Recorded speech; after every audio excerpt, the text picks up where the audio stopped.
Well, hello people, Solo Man here, there and everywhere. Now I got a news story here and I want to be able to see if you guys can read between the lines like I have. This story unfortunately repeats itself time and time again, and I'll put a link to the news item down below. This news story is from Brazil. Now this man and femona have been married, I believe, for over 14 years. He is 41 and she is 31. There is a mention of a 12-year-old daughter, but I don't know whether he was the father, because you never know nowadays, do ya?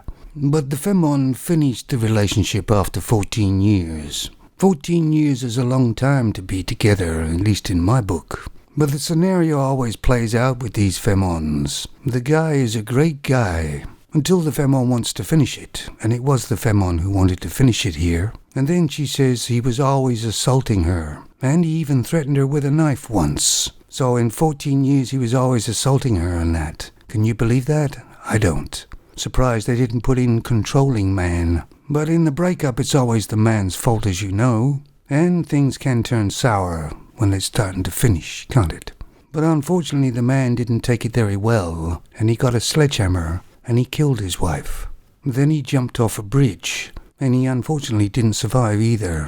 So now the 12-year-old daughter is an orphan. So it's tragic all around.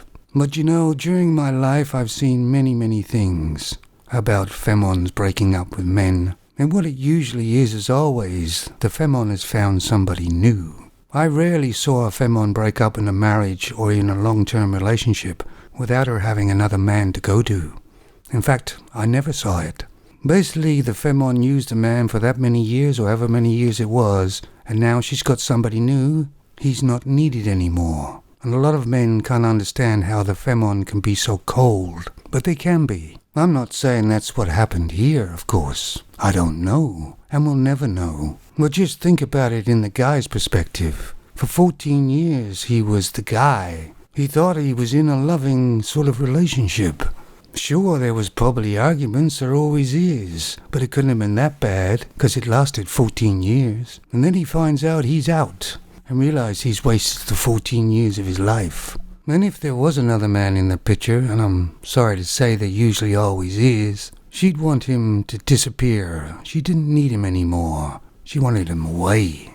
And femons can be very cold and mean to get what they want. But it's usually a one-sided story, where the femon is the victim, where the man is portrayed an abusive, controlling husband that she tolerated for 14 years. Yeah, I don't think so. Anyway, you guys, take a look at the story, see what you get out of it, and see what you can read between the lines. And don't forget, she was 10 years younger than he was. The man was obviously in a very desperate situation. But he had nowhere to turn, did he? Because men don't have all these support groups, femons do. And the result is tragic for all. Anyway, I believe there's a lot more to this story that we'll never know. But I certainly can speculate. Of course, the way the story's put out there, we're supposed to believe this femon was innocent and just a great person, and he was an evil and bad man. And unfortunately, that's where it's going to be left, isn't it? It was all the man's fault again, and the femon takes no responsibility at all. Take it easy, guys.